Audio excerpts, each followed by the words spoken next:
Why do you think they put this on screen? So you know what's a shame? Surely. Is I had someone give me notes on Donkey Kong Pikachu yesterday because I was like, maybe that'll come up. I can't tell you. The fact that we live in a year where that can come up is crazy. I don't know about this one. Dude, like, I was saying it yesterday, it's insane that Junebug, who was previously a Sheik main and was taking the game very seriously, was ranked about like 42, 43. Yeah. And then in 2023, long after he seemingly kind of stopped wanting to compete seriously, just for fun picks up DK and Dr. Mario, and then gets ranked around the exact same range as when he was a Sheik main and was tryharding this game. Well, from there was a MDVA local tournament, I think it was like Xanadu 500 or something that Junebug won. And in the after, I was lucky enough to do some of the after interview stuff. He was like, yeah, I connected with DK the way I've never connected with a Melee character before. Really? Yeah. And, you know, famously a Diddy player in other games. So I don't think that it's like Primate related. Yeah. But it's something to do with like the straightforward game plan and the way that you can play in a, I don't know, a sort of a minimizing way where you minimize your risk by taking safe options, but DK's very good at doing the hard stuff, right? You get the hard call out and punish hard, and that's kind of the way Junebug sometimes played the Sheik. But well, we talked about it at dinner the other day where he asked me, he's like, hey Hugh, as a mid-tier player, don't you feel like the game's a lot more fun? And he starts telling me how he looks at the game through DK. He says, I feel like when I'm playing an opponent, I'm kind of building this puzzle, and I'm challenging them to solve this puzzle, and I'm the one who gets to control, you know, exactly how they're choosing to play this puzzle. And I think it's a lot of fun to play this game where I feel like I'm outsmarting people rather than my character just doing the work because it's so good. And I asked him if he felt the same way when he was playing Sheik at a high level, and he said no, it was boring to me, and I felt like he didn't feel like that he could approach the game the same way where he's building these puzzles and challenging you to like creating the situations where now you have to approach it a certain way, and then boom, gotcha. That's what he gets out of mid-tiers, but not with Sheik. Sheik's just good. Grab him, slap him, like win the game. yeah, I mean, you kind of do it with Sheik, but she's straightforward in a different way, right? It's not the moveset itself that's straightforward. It's like the baseline game plan is laid out. Yeah. It's pretty laid out for you. And I think a big difference is because DK is not as great as Sheik. DK in, let's say, a given situation has 3 options, whereas a Fox and a Sheik might have 20. So that puzzle solving and puzzle creation doesn't really apply because there's a lot of ways to solve a puzzle, which makes it kind of a boring puzzle. That's interesting. To some people, you know? Yeah, I can see that. Yeah. But some people don't care about that. The reason I enjoy, I guess we can go off map since I'm finding this very interesting. The reason I enjoy characters, not just in Melee, but other games that have like a large suite of options, is that I like to think about like multifaceted puzzle building, I guess is the way to put it, where like this one option can beat these things and this other one can beat like several others. And then you can like see the set of things that people are choosing and then choose, you know, the best ones based on multiple choices. Yeah. Whereas I guess as a mid-tier, sort of what I'm getting out of it is that it kind of works more the other way around, right? You're thinking about, I don't know, not the enforcement of what's happening, but instead like the situation around with what things are being enforced. You're the one solving the puzzle? Yeah, yeah. Interesting. Junebug took game 1. With the 2 stock. After winning the DK crew battle as the anchor on that team, yeah, they all made $1,000 a piece. Yeah, but you said it's as much as like 5th place at the story one or something? I think it might be more than 5th place. I don't know about, I haven't seen the prize distribution, but it wouldn't surprise me if Junebug gets to say that he made more money than like Mango at this tournament. That might end up happening if Mango doesn't do well. So you're picking Mango to lose early, huh? No, I did not say that. Let's relax. Okay, dead even here.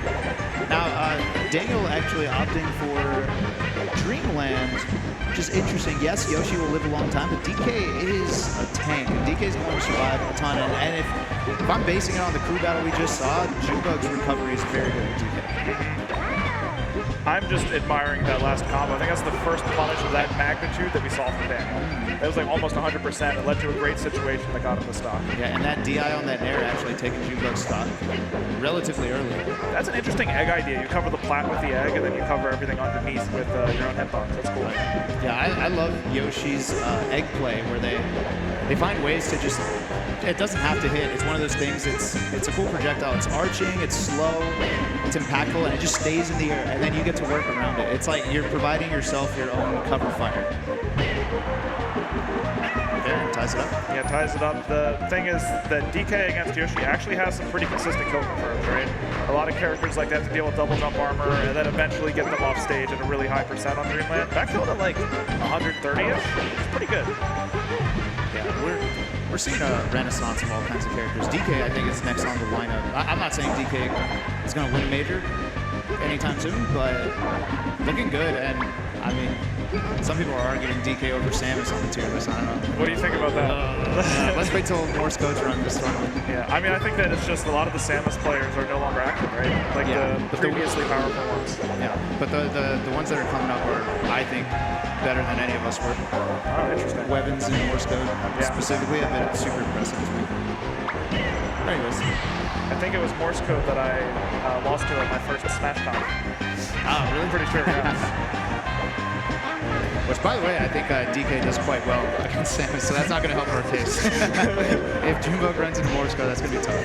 Yeah, I mean, it looks to me like a lot of DK's moves at relatively low percents have the ability to contend with double jump armor, which is a huge boon. Yeah, that makes it tough for Yoshi. Yeah, maybe DK is just like a mid-tier Slayer. Who knows? I don't know. I mean, I have to think that because DK's biggest weakness, right, is mobility and the humongous perk box. Yeah, just like combo food. Yeah, which makes me think that, on top of being combo food, like also just vulnerable during neutral in ways that some other characters aren't. So like those core sorts of moves like that back air, sorry, I'm gonna cut you, where you can just like put them out and it'll hit something. At worst, you trade. Yeah. Ooh, this is such a close game. I think Daniel going for that edge guard. Yeah, you gotta go for the other hit. Yeah. Let's see. Oh, he got off too early. Yeah, I mean, that was ambiguous. Junebug making it tough to decide whether he's going for ledge or he's doing something else, but yeah, Yoshi gets to live here.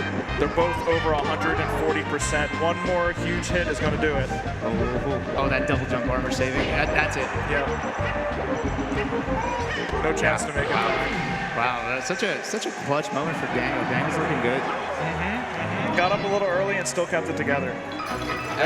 I think it's so cool that we could see this match going on. Like, let's say Daniel actually takes this. He gets a win on a top 50 player. He doesn't get a win on someone just trying out a DK secondary. No, this is like legit. You get that dub. Yeah, rarely seen serious DK win against top player, right? Yeah. Yeah, I think the big difference is, I saw a few differences in the second game. First, the sort of like aerials around spots where Junebug might want to go, in particularly right above him. Yes. Because that back hits kind of low, right, a lot of the times. And then the punish game, of course, was the other big difference. That huge combo is what kept him in it. Oh, by the way, I saw a swooper in the crowd. Another Samus holding it down. Yeah, for sure. Yeah, we can't let these DKs take over. We can't. Yeah, swooper doing big things. Okay. Yeah, here's that egg pressure. Stops it. Oh, finds a way to sneak in through the bottom. Yeah. Forward air again, not quite killing. Puts Yoshi in a kind of a weird spot right above DK. This is a matchup where I'm not seeing too, I guess, the cargo throw to up throw up air is not too much of a thing in this matchup. Maybe the double jump armor just allows Yoshi to get back down the stage. Yeah, I don't know how that math works out. Yeah. But true, it's not like Yoshi is jumping out probably or something. Okay. Up air does it that time at 180%. Junebug taking the first stock in game 3. These are still best of 3 matches. Yes. Tries to up smash with the plat. Wow, the drop punch. I think it's called like officially a giant punch. Giant punch. Yeah. The way I used to describe it is apparently not correct. Oh, the donkey punch. I've heard that one before. Yeah. That's not what it's called. Yeah. Pit fight that I've never seen before. The stomp looks like a great tool. I've been seeing a lot of pit fights. So I saw the tree fight between Donkey Kong and Ganon in the crew battle. Like another one I've never seen. Yeah, we don't get to do these pit fights too often. So now that we do, we'll actually fight them a little. And honestly, they're kind of gross. Like I think they don't even know how to play the pit fights with these guys. Like they're just too weird. I mean, it looked to me like Junebug had a plan. The plan was Humpy that punched through the egg and also Yoshi. An extra hit stop made it look like a humongous punch. Okay, gets the shield poke. DK, another weakness of DK is that shield. Leaves a lot of the body exposed. Yeah. The weakness that Yoshi does not have. Yes. Yeah. And because DK is so big, and Daniel, like, in neutral, has been trying... Okay, chases down the edge. Daniel's been trying to sort of poke the areas right above DK, so Junebug feels like he can't jump as freely. He's at a special danger when shielding. Yes. Okay, good neutral B, but gets the down tilt in the wrong direction. Yeah, I'm admiring the mash out forward air to break the egg from Junebug. Down air into grab, that's a mix-up. This could be a big combo. Doesn't get that last up air. Hugs, that felt important to me. That what? That up air, it felt very important for me to hit. Yeah, closing it out. And up 3-1, this is going to be very tough. It's going to have to be possibly some cheeky early KOs with maybe a spike. So that is a weakness of the recovery, is while Donkey Kong's up B does have like an area of effect that hits all around, very susceptible to spikes. Because it's around and not above, right? Yeah, and your up B, a way that people traditionally meteor cancel, it just sends you sideways, so that doesn't help you vertically. But regardless, Junebug ends up taking the set with a strong finish. Yeah, if someone else is not just a commentator. 2-1 Junebug. Yeah, all right. He's commentating this tournament, right? Yeah, yeah. Oh. He'll be back later. He's actually... Unless he's still in?